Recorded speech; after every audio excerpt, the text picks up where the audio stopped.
Who is Zayto in Dino Fury? He's the former leader of the Knights of Ravkan. He led the Dino Fury Power Rangers. He was a Zenith Ranger, and he's the best friend to Ion. He's important because he's the character in the Hasbro era of Power Ranger that probably has the most tragedy and triumphs within his story. Zayto is a character who starts off being someone who seems like they have everything together, but then we have details revealed about him that show how flawed they really are.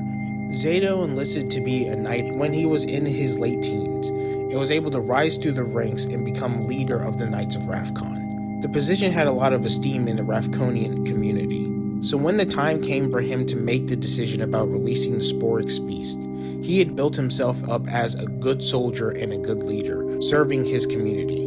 So when he decides to release the Sporix Beast, it's due to a naivety that had been developed in him since he was younger. Ion was someone who was able to carve out his own identity while being a knight.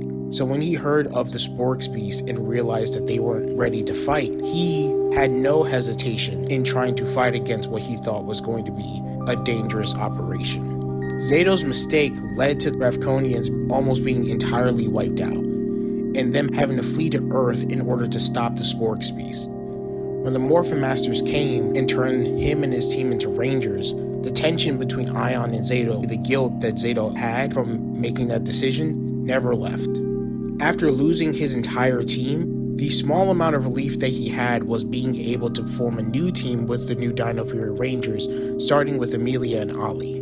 But after Ion returned, all that guilt and shame that he had been keeping within bubbled back to the surface. He had to admit his flaws and his wrongdoings and be committed to taking a back seat if necessary. Luckily, Ion gave up that leadership position willingly, but the burden he had placed on his team was never truly gone, not until the Sporix Beast threat was dealt with.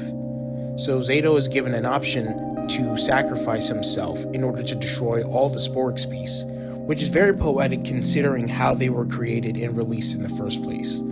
He was willing to lay his life down on the line, ironically doing what a good soldier would do and let himself die, leaving his friend Ion being one of the few Ravkonians still on Earth.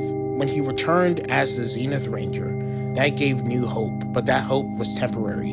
Zayto was on borrowed time, but was still willing to use that in order to save people, fight for the planet and the entire galaxy. After shielding his friends from an explosion, he ascended to being a Morphin Master. This warrior, who had fought tooth and nail to try to get rid of this threat that he, in part, helped create, became an entity that is now able to help decide future heroes for the next generation. The importance of Zayto's story is that being a hero is not a linear path. Someone as smart and as seemingly wise as Zayto still had to overcome his own flaws in order to save the world. He was naive, he trusted in people that he shouldn't have trusted in, and almost tore apart his relationships in doing so. And then he did everything in his power in order to redeem himself and was able to create a brand new status quo for the next generation of heroes.